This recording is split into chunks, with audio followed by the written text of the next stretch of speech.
WCLN 1170 Radio and Cable Channel 16 are pleased to present We Should Know, hosted by J.W. Simmons, an upbeat, informative look at people, places, and issues facing our community. This education-based analysis of issues will remain positive and informative as we consider closely what we should know. Ladies and gentlemen, welcome back. We Should Know is on the air. We're coming to you from Star Communications Channel 16 studios. We're also being aired on WCLN Radio. And I would remind you there's a summation in the Sampson Weekly newspaper, which is not a word-to-word kind of thing, but it is a summation of the conversation. And today we're speaking with somebody that kind of knows what's going on. Oftentimes we'll say, you know, we're not sure what's happening in Raleigh. Well, this person is tasked with the responsibility of not only knowing, but seeing it before it hits the House floor. Typically, and that is the leader of the House, John Bell, and he represents Greene, Johnston, and Wayne counties. John, thank you for taking your time coming in right after the holidays. It's wonderful to be here, and I've been putting up Christmas stuff all day yesterday, so I was glad. I was glad to get out of the house. Kind of need a break. I needed a break. Well, we're always glad to have you at this table anytime. We've seen so much going on in 2019, you know, as the year closed out, and prior to the year closing out, there was a lot of seemingly from some of the major news channels, you know, we get these, what I call them, 10-second bug bites, and they're going, what's going on? You know, it's this banner about one thing and banner about another. And it's obviously doing what the legislature, in my opinion, should do, and that's debate strongly and vigorously subjects, because what you end up with is hopefully better service for the people in this state. Let's start with that, if you will, and kind of for clarity point, the leader of the House, the role of the leader of the House is so important.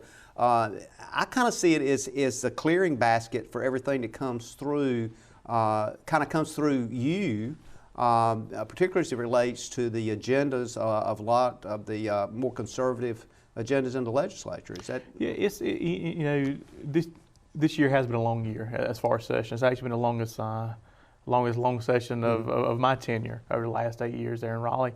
And part of my job being the majority leader is working in conjunction with the Speaker of the House through the majority caucus. We have the majority of the bodies in the chambers, which means we have the majority of votes. Also having to have discussions with the minority leader, Representative Darren Jackson, for the Democrat side, and making sure that when bills move, when bills go through the chamber, actually when bills go through committee, that either votes are there or not there, depending on what's going on, and making sure we get responsible legislation passed. And so we've had a long session. It's truly been a long session, and we're still not done with the long session.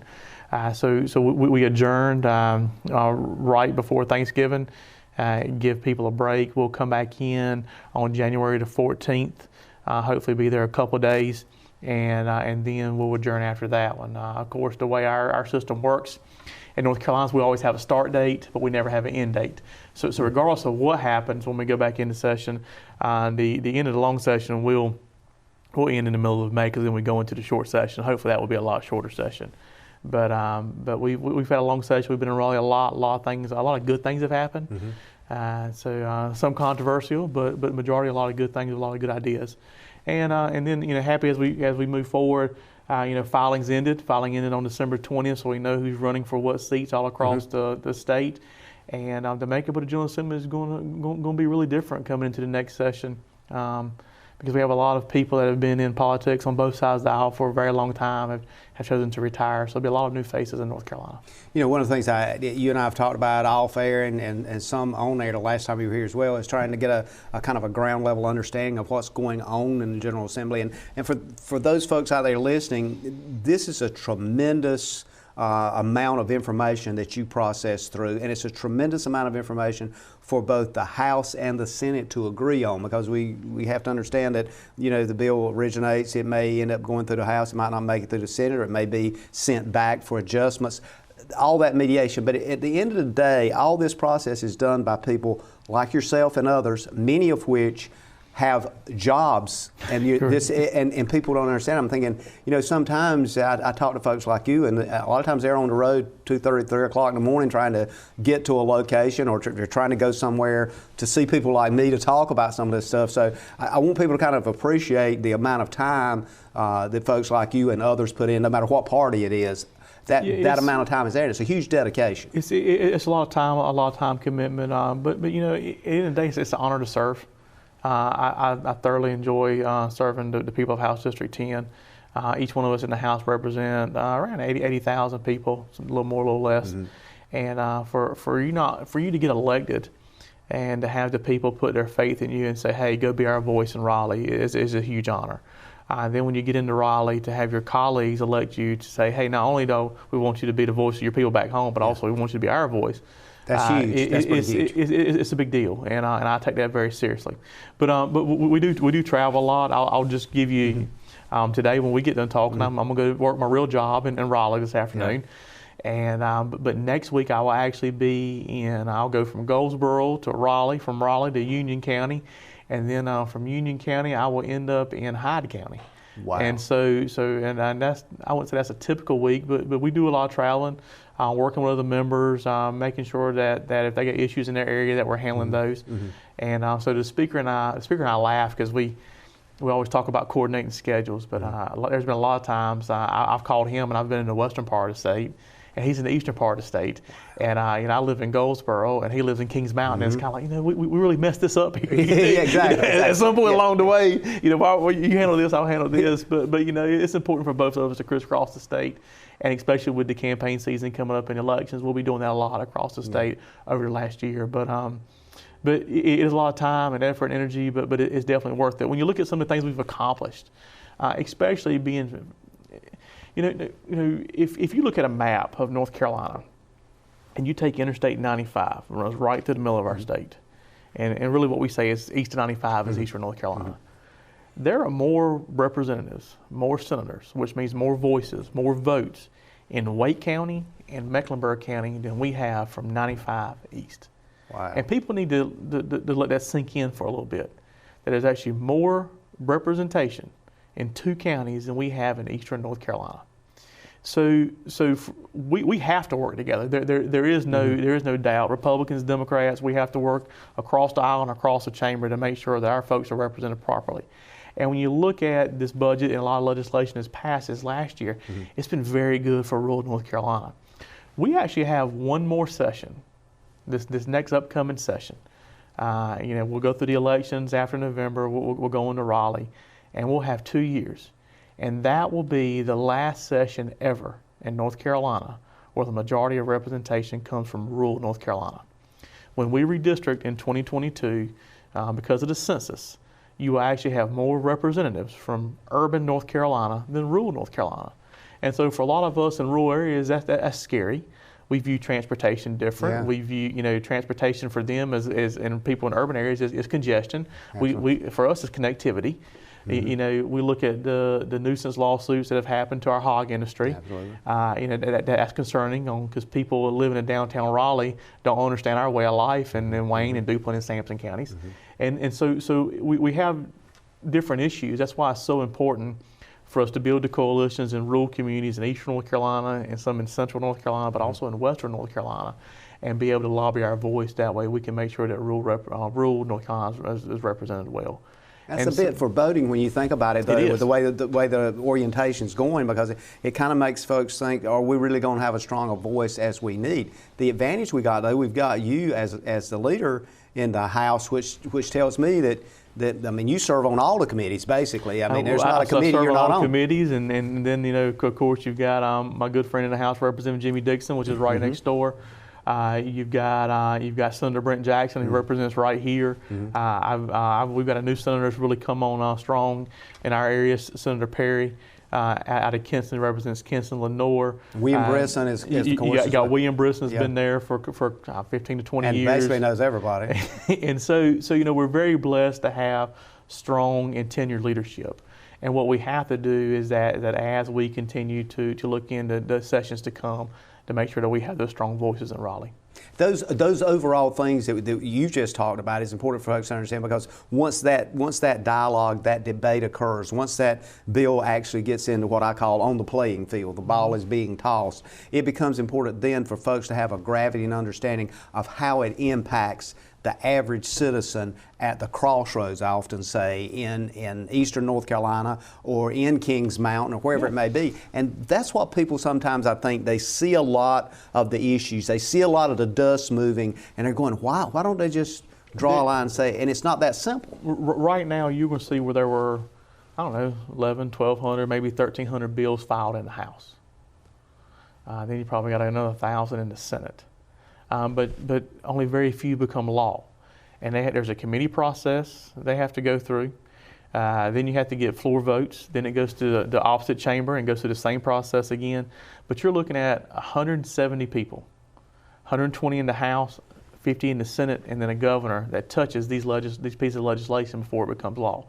171 people, 170 different ideas from 171 different places, 171 career paths. You know, sometimes it gets sloppy. People call it making sausage, but in the day, it's a wonderful system we have in North Carolina. It's a wonderful system of government, and it's actually a government that reflects the people of our state.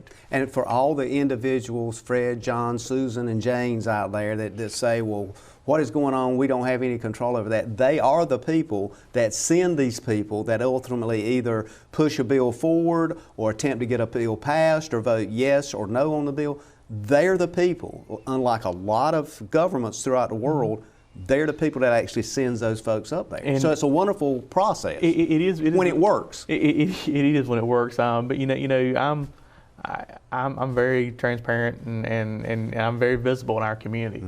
Just like the majority of representatives that serve in the House. You're going to see us in the grocery store, we're your neighbors, we're at church. That's just part of what we do. We represent our communities. But also, not only do they elect us to go up there, but people watching this show right now, people listening to you, can actually take part in government. We have a website they can link on, they can hear committee meetings that are going on, they can submit information, they can reach out to their representatives. It's a very transparent form of government. People just need to take advantage of the opportunities they have and get involved. We've got a lot to talk about. We're going to come back from this break and try to nail down some of these key issues that I know you may be looking forward to or not looking forward to going back and talk a bit about those. But again, I want to thank you for being here. And ladies and gentlemen, we're talking with John Bell. Keep in mind, John is the majority leader. He's a representative that basically thinks his hands touches it before it gets too far down that pipe. Call a friend, stay tuned. You really need to hear the rest of this show. We'll be back in a moment. Experiencing slow internet? If you have a fast internet package, the problem is most likely your wireless router. With more devices using Wi-Fi, your wireless router may not be able to deliver the speed and coverage you need. We now have the leading solution to enhance your internet experience. Using small devices in a mesh network, these Wi-Fi appliances cover just about any size home so that all your devices can operate to their fullest potential. Whole home Wi-Fi from Star Communications. Get the most out of your internet connection. Ladies and gentlemen, welcome back. Thank you for being with us. I want to remind you of that email address, weshouldknowedu@gmail.com. weshouldknowedu@gmail.com. Continue to send us your suggestions, comments related to information that we've had on the show or some folks that we've had, maybe some other shows you'd like us to get together that you're interested in. We'll be glad to look into that for you. Also, there's a snail mail address, which is Post Office Box 1482, Clinton, North Carolina. Post Office Box 1482, Clinton, North Carolina, 28328. We're talking with the Honorable Representative John Bell. And John, you are literally District 10. Greene, Johnson, Wayne counties. Before folks say, well, what are we listening to this guy for? We live in Bladen or Sampson or Duplin. We do have listeners in Wayne and Greene County. I lived in the big town of Clinton for a number of years, and I have family here. Absolutely. You got connections right here. But the other part of it is, back to being the leader in the House, you're involved in each one of these bills, and as you were pointing out beforehand. So let's back up, and I see it as kind of a two-part drama, one that's occurred, one that's yet to be. So if I'm looking at it as that in a movie, the budget was put together, and this was prior to adjournment. It was buttoned down, as the saying goes, and the box was passed. So explain to us the drama from your seat and where you sit of all the kinds of pieces of bullets that we heard about from Raleigh. This didn't work, and somebody done somebody wrong, and all this kind of stuff.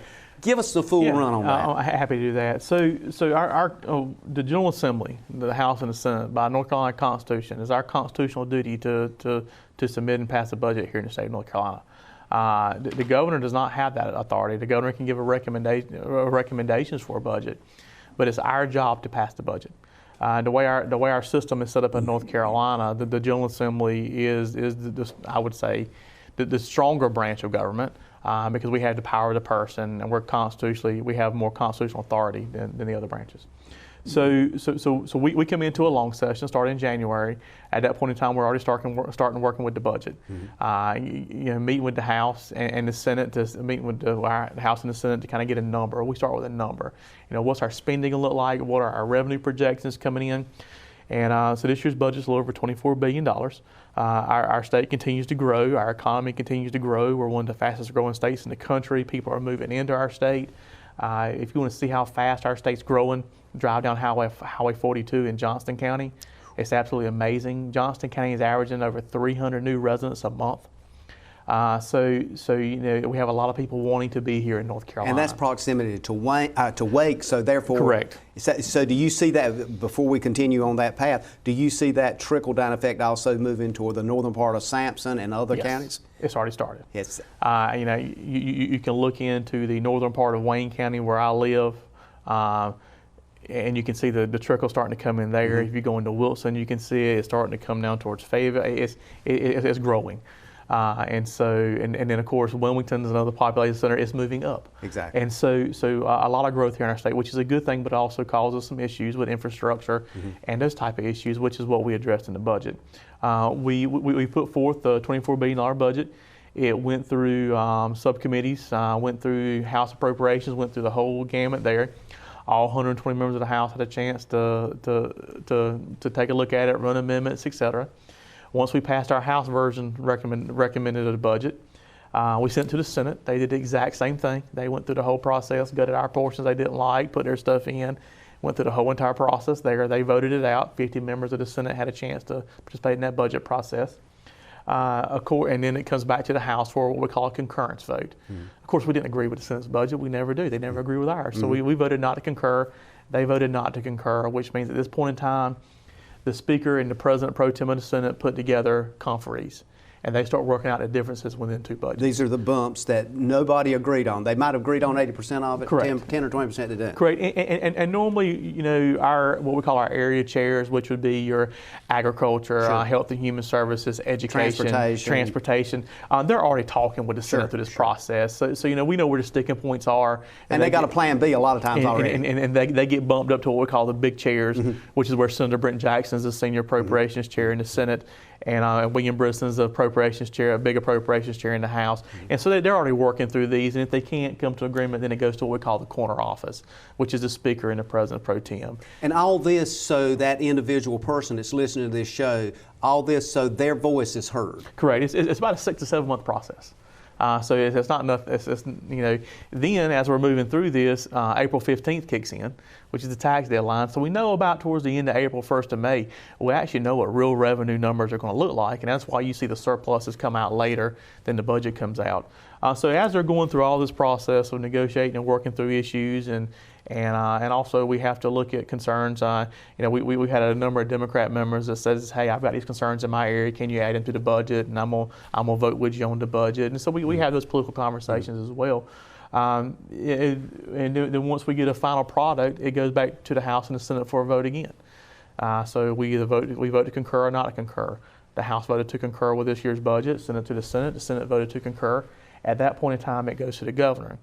As I've laid this out quickly, you notice that the governor was never involved in any of this, because at the very beginning, he gave us a recommended budget of what he wanted to be. So we had his recommendations back in February, March timeframe, and we're still talking to different departments, whether it be Health and Human Services or Department of Transportation. We're still talking with the secretaries and making sure that things are what they like or don't like. But all this is by design. I want to make sure folks understand this is by design. The governor executive branch is not supposed to be involved in it. It's, again, that the people's voice is continuing to be heard. Sometimes I want to get a flag out and start waving it and say, just remember, you're the best country in the world, because you've got this process going on. This is a very lengthy process. Also, the public can come into the committee meetings and actually speak on the budget if they don't like it or not like it, or interest groups or companies.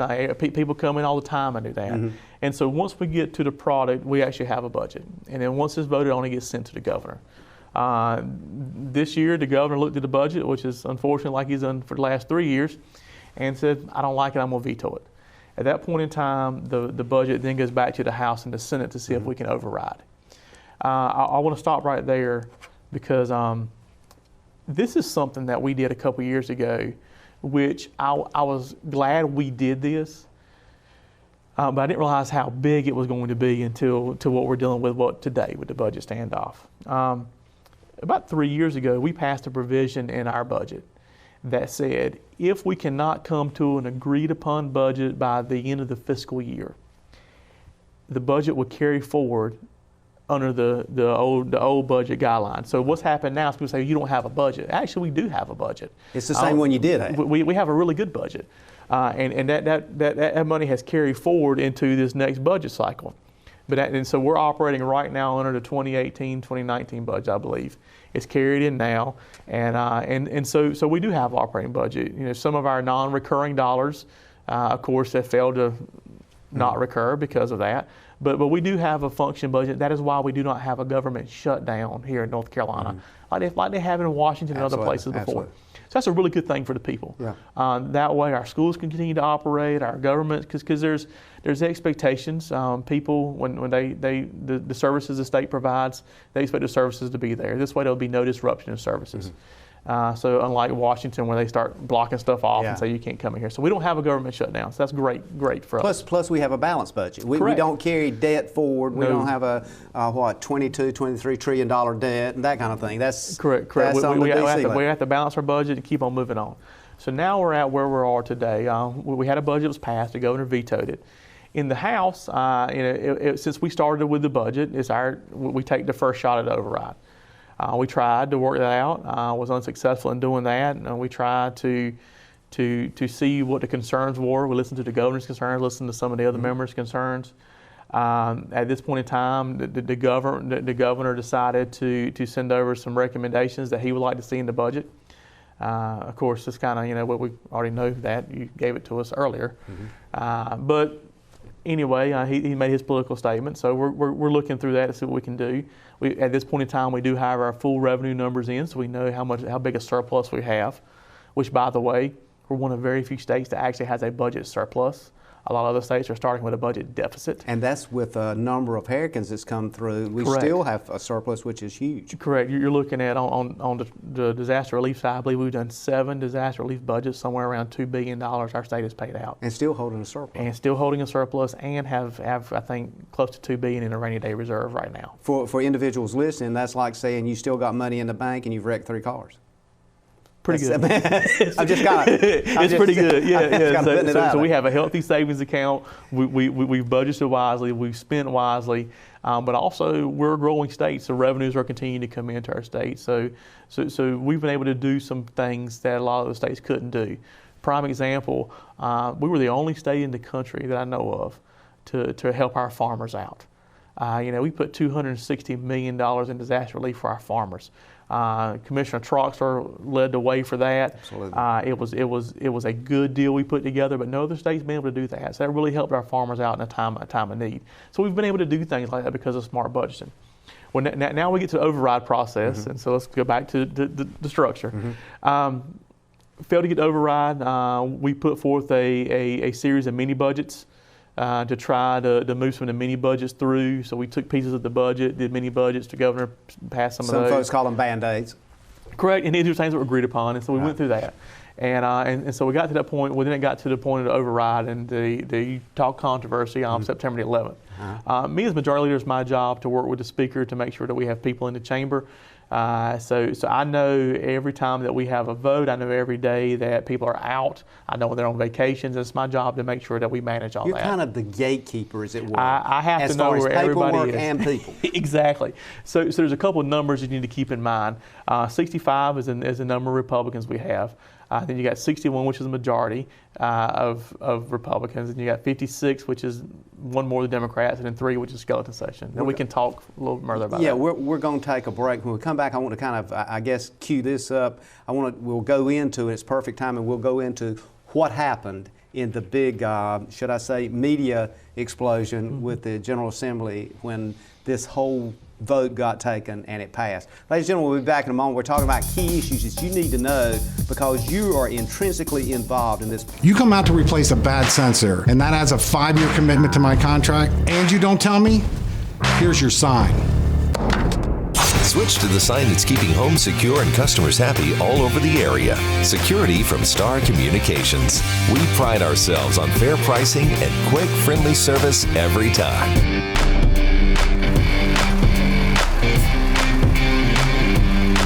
Somebody trying to break into this place? Security from Star Communications. Ladies and gentlemen, welcome back. Thank you for being with us. Again, the email address is weshouldknow@gmail.com. The name of the show is We Should Know. My name is J.W. Simmons. You may be listening to us on the radio or watching us on Star Communications Cable Channel 16, or maybe you're reading a summation in the paper. If you have questions, comments, suggestions, send them to that email address. We look forward to talking to you. We're talking with Representative Bell. It's kind of hard for me to context for people to understand how important what you're doing is as it relates to the position. Not necessarily it is important that you represent Greene, Johnston, and Wayne counties, but it's also important to understand that at that same time, with the responsibility that you have taken on, you represent everything that flows through the gate, that you're gatekeeper of both paperwork and people. Correct. If they're there, if they're not there, what time they need to be there, all of that goes through your gate. With that said, as you were leading up to when we went to break, you've gone through these two kind of transferences back between the Senate and the House, get it to the governor, it's boomed, and it comes back and you got to do some additional adjustments. And then all of a sudden it's held up in the House and nobody can come together on agreement on passing anything.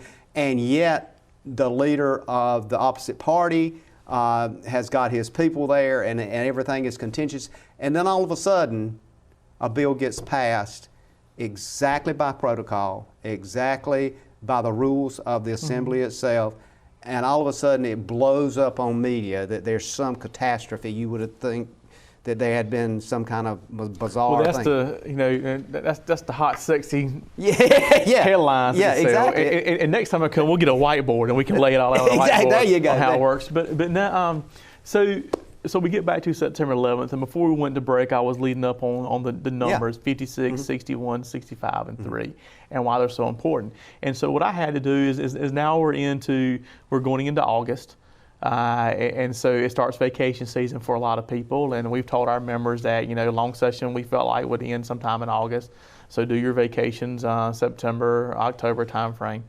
And I was one of those. My daughter turned 5, and we had a big vacation to Disney World. And so you do have a life outside the General Assembly. Yeah, and that was, I promised her, so we're going. Promised her, and Daddy paid for it, so we're going. That's real life. That's real life. So it was my job at that time after we ended the fiscal year, which starts July 1st, to lay out week by week who was going to be absent with vacations, et cetera, how many people we needed in the chamber that day. And that's important because if we're the majority party, if we needed, they have 55 Democrats, we have 65 Republicans. If 55 Democrats walked in the door and I had 15 Republicans, the Democrats control the chamber, and they can make parliamentary maneuvers to send bills here and do that. It don't matter what a majority is. And this is based off our rules that we all vote on at the very beginning of the session, that we all vote on. All 120 members of the House vote on these rules. And so I knew that when we were going to have bills on the floor, what days we were not going to have bills on the floor is what we call a skeletal session. It's just procedure. I know they have 3 people on the floor. And you say, well, why do you just need 3? Well, because even though it's a skeletal session, if 55 Democrats walk in the door and I've got 10 Republicans in there, then they can change.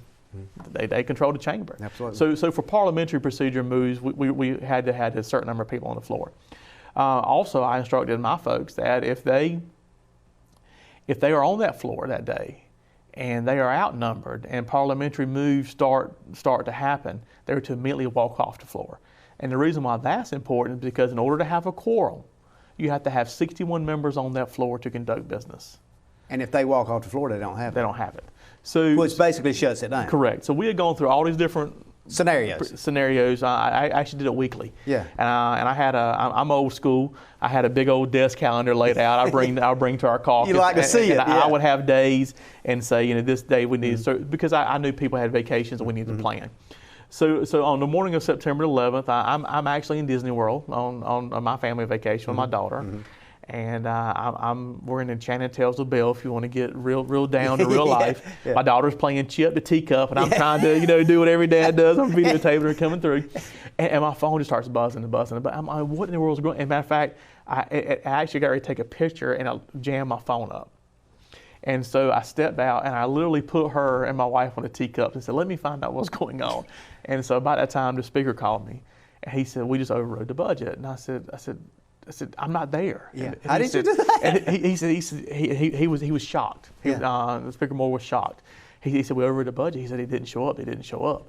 And so then, of course, I started getting the headlines that everybody was seeing, and then it got into they were at September. The Democrats were at September 11th stuff, and some of the Democrats were. Anyway, the reality was that the September 11th notion was later found out to be completely false. There was only one member that wasn't there for that. There were a number of Democrat members around the building, and frankly, they just didn't come to session.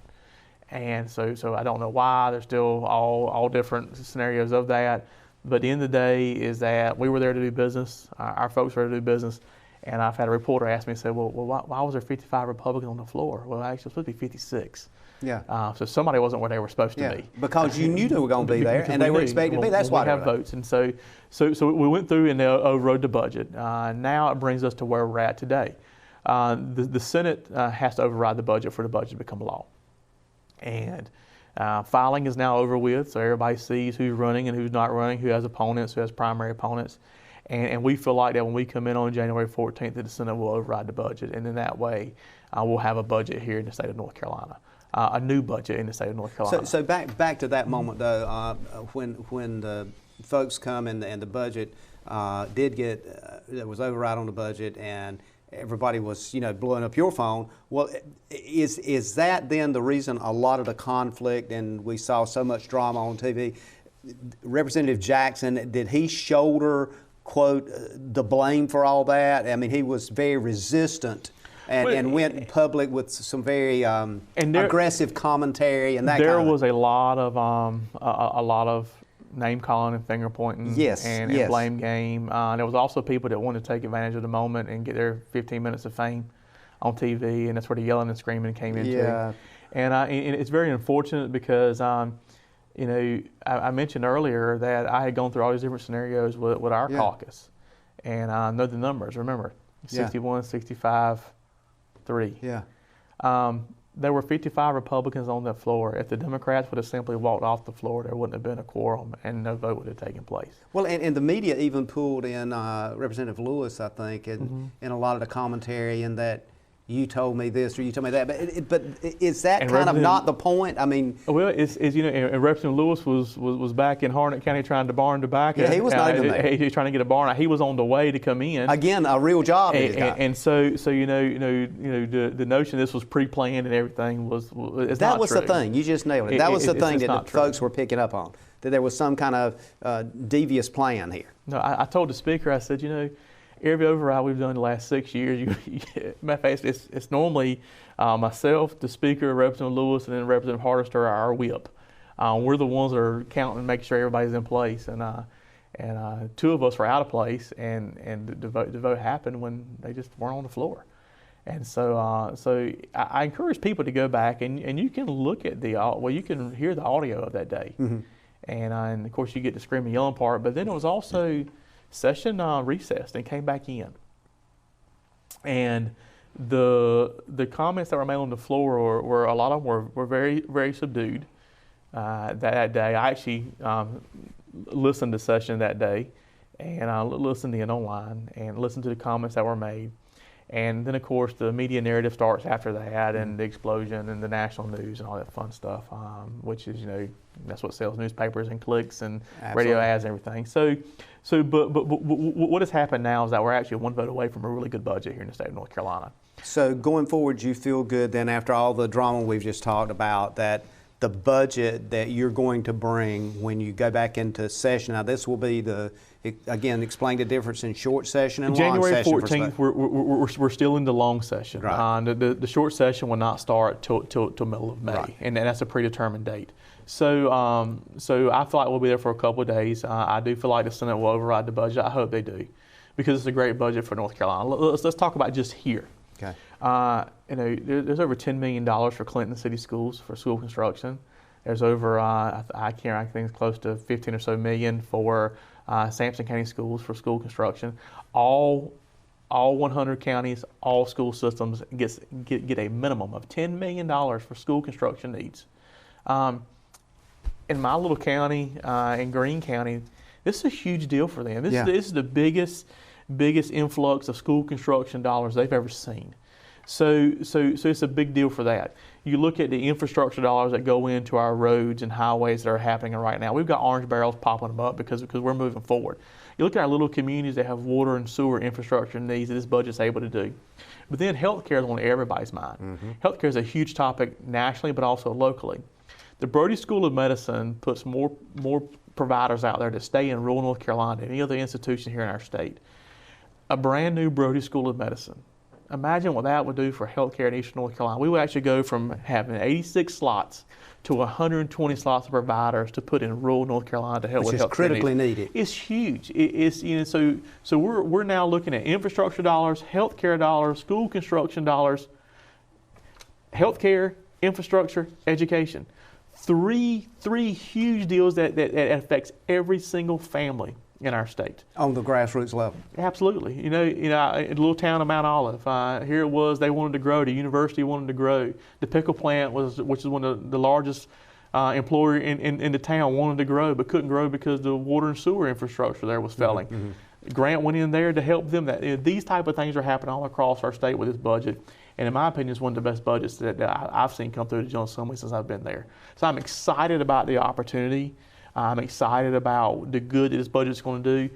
And I'm excited to go back in for the short session in May and look at tweaks to this budget on how we can make it even better.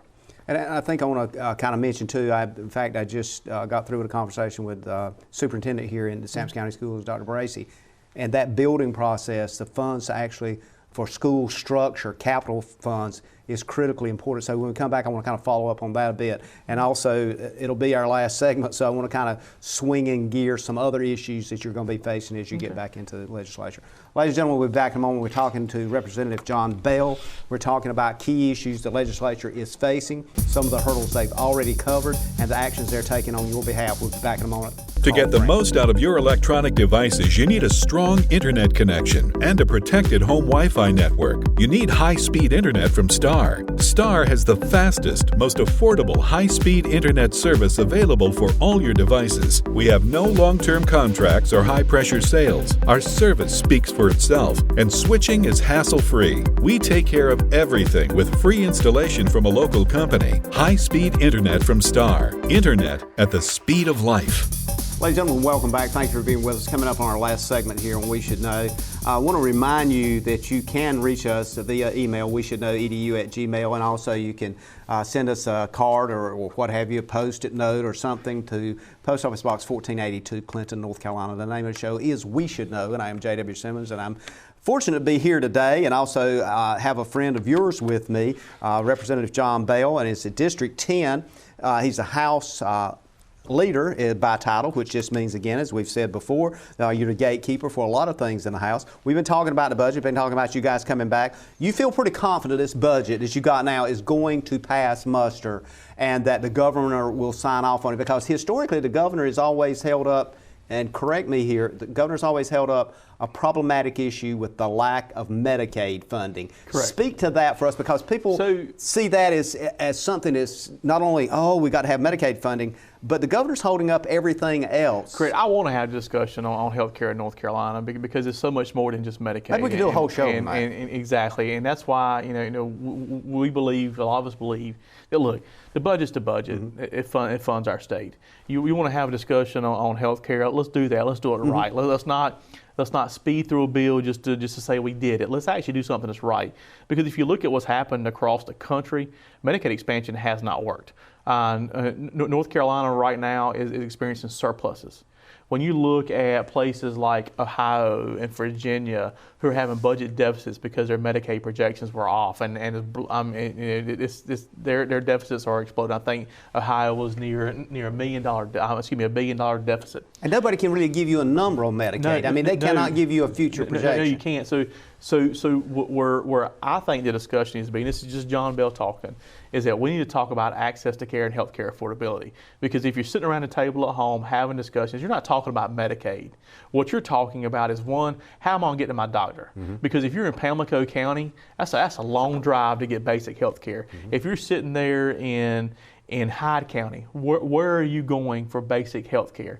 If you're sitting here in Newton Grove, you're having to drive into Clinton, or you're having to drive to Raleigh, or driving to these are real situations of everyday North Carolinians are facing. So then on top of that, trying to recruit doctors and providers to come to rural areas is a huge concern. Because right now we've got folks that have been here and grown up here for years and years, but once they retire, where's a new group of healthcare providers coming in? So those are real conversations. The next thing we talk about is healthcare affordability, because you may have the best doctor down the street, but if you can't afford health insurance, that's where the rubber meets the road. And so those are conversations we need to have. Let's not hold up a budget over a political issue, which is Medicaid. And that's not just a political issue here in North Carolina. It's a national issue. It starts to hold, health care for all, socialized medicine, that debate. Healthcare is more than likely, I would think, next to education, going to be the number 1 and 2 issues, give or take, whichever day is first, of the issues we face here in North Carolina, because it is a need. We do need to fix some of the issues we have. We do need to look at things that we can do to expand services. Currently in North Carolina, our Medicaid services are actually, we offer more Medicaid services in North Carolina than a lot of the states do. One of the things with Medicaid that a lot of my friends on I should say maybe on the other side of the aisle, or looks at this issue differently, is they say, well, if we got Medicaid, if they would let the federal government send us more money from Medicaid, those are dollars that we've sent to the Fed, so we should get that money back from the federal government. Talk to us about what the problematic issues is with that statement. And that's a great talking point. Is that first of all, it's free money. Yeah. But second of all, we know nothing's free. Yeah, absolutely. And then it's our tax dollars we should get it back. Yeah. First of all, people need to understand that North Carolina is a net receiver of federal tax dollars. So we actually receive more federal tax dollars than we send. So as far as, if you want to do that argument that we should get what we already send back, then we would actually be losing funding if we did that. What we're looking at here is that when the federal government says we're going to kick in 90%, they're already having conversations right now that they can't continue to do that. Exactly. So what happens when that drops to 60-40 like it currently is? Well, it is definitely going to do that, because they're dealing with a $23 trillion debt or close to it. Exactly. So Wonder leaves a hole that we're going to have to pay for. And so, one of the projections I saw was something in the first year was going to cost us over $300-something million. Then it goes up to 600 plus. And then it goes over.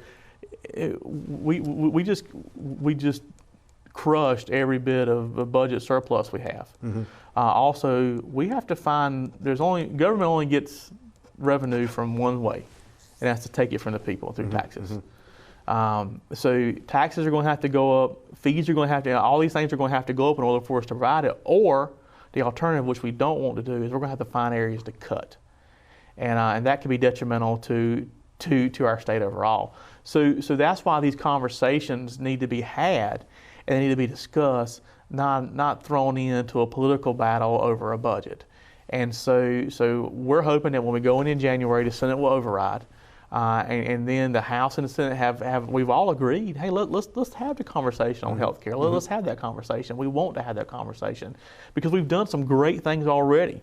You look at the healthcare, the association health plans, which small businesses now are able to take advantage of in North Carolina, where they can group together and through their trade associations and actually purchase health insurance at a reasonable rate. That's a good thing for business here in North Carolina.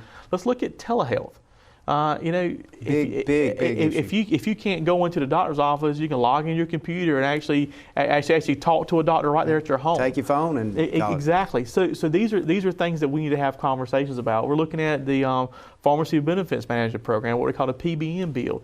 Making sure that our local pharmacists are actually able to stay in business, because people like their doctor, but they also love the pharmacist. Absolutely. And so he's part of the team. Exactly. So we have to have these conversations, and we're already doing things to get there, but it doesn't need to be hung up over a political issue, and that's where I strongly disagree with the governor. So basically, what I hear you saying when it relates to Medicaid and the conversation, a couple of things I throw out is that really that's a promise that most likely couldn't be kept. If you say, well, we're going to get Medicaid money from the feds and we'll open that door, that promise just cannot be kept. So it would almost be a negative stain to say, well, now we've got all this federal money, you can get Medicaid here, Medicaid there, and then all of a sudden the federal money's gone. I actually was doing some, and this is a sheet. Just look at this. So states that have already expanded Medicaid. So let's look at what other states have happened. Let's not be a guinea pig in North Carolina. Let's look and see what other states. Yeah. $1.5 billion deficit in Ohio, $800 million deficit in Illinois, $1.8 billion deficit in Kentucky, Washington, Virginia. All these states are struggling right now. And they get federal dollars. Correct. So this is the push that the governor wanted to do. So what we believe is that right now we're already spending almost $14 billion in Medicaid right here in North Carolina. What the governor's plan would do would jump that to an additional $8 billion in our budget. We can't afford that. So let's look at smart ways through smart budgeting to address the issues we need to address, and let's find other avenues out there than just expanding the government program. So really, if we sat down, to your point, and had these conversations with folks like Dr. Shawn Howerton, who is the CEO of Sampson Regional Medical Center, which is one of the 5 or 6 is still left standing in the state, other medical doctors like Dr. Alex Huff that runs the orthopedic surgery business here in Clinton, very successful. I just had a conversation with him earlier today. And bring these people to the table and sit down and have open conversations. Here's what we need to do. Is this workable? How will it fit these rural communities? How will it make folks that need access? Because if you don't have access, you really don't have anything. Well, and the 3 big talking points are: it's free money, we have all these folks that don't have health care, and then it's going to add all these jobs. Well, I'm sure if we sit down with those people and went over to the Sampson Memorial over here and said, hey, do you have enough nurses? Do you have enough doctors? So you can't fill the provider slots you have now, yet you want to expand them. Yeah. So it's just, it doesn't add up. Yeah. So what we've got to do is we've got to look at a North Carolina fix for this issue. And it has to be addressing the problem, knowing that what we do now is something we're going to have to continue to do over the next 5 to 10 years. It's just not a one piece of legislation, expand Medicaid, and we're done. We have to actually see how we can address the problem. And that's where we need expertise, not just in the General Assembly, because right now in the General Assembly we have 1 medical doctor. Think about that. Over 10 million people in the state, 120 members of the House, 50 members of the Senate, and we have 1 doctor. We have, I think, 3 or 4 nurses in the House, one physician assistant. But with healthcare being that big an issue in North Carolina, we need more healthcare providers, healthcare folks involved in the discussion. And so that's where we work as legislators, also reach out to trade associations, reach out to our friends and family that do this day in and day out, and ask for their input to help do what's best for North Carolina. That's where the discussion needs to be. John, does it trouble you sometimes that it seems that everybody wants to beat up on a politician? And I look at it and go, wait a minute, that's the fundamental fabric of our government. Are we doing the education we need, like what we've been trying to do for the past 40 minutes, 45 minutes, to try to educate people on what you guys do and the amount of time you put in and how not only, I guess, extremely hard it is sometimes to do it, but do we dismiss it? Well, I have trouble trying to get folks to understand. The word politician is become a bad word. Well, it has. But here's the way I look at it. I lived here in Clinton for a number of years and worked with the Boy Scouts, and then I left here, took a promotion, moved to Panama City Beach, Florida with the Boy Scouts, and came back. I looked around my community, and I've always been in the mindset, and I was raised in a family that said, hey, leave it better than what you found it. Absolutely. And I had an opportunity to take my passion and drive for my community, and I put my name on the ballot, so I signed up for it. I got a pretty thick skin. You knew what you were getting. I knew I was getting You knew into. the battle you were going into. But you know what? There's just as many supporters, there's as naysayers, and my job is to go out there and serve the people. So I try to push all the negative stuff on the side, and my job is to go there and represent the people, because I'm a servant, not a politician. Well, we want to thank you for coming to this table and tell you can come back anytime. Thank you. Keep your seat open. The time always goes by too fast when you're here. We covered a lot. Yeah, we covered a lot, but we still got another semester to do. So thank you for being with us, and we look you. forward to having you back. Ladies and gentlemen, we've been talking with John Bell, the 4th District 10, the House Majority Leader. We look forward to seeing you again next week right here, same time. And as always, we look into that camera and we say, may God bless. Thank you for tuning in to this week's episode of We Should Know with host J.W. Simmons. If you have a question, comment, or suggestion regarding this or any episode, please send your emails to weshouldknowedu@gmail.com. And remember to tune in every Tuesday at 2:30 for another informative episode of We Should Know.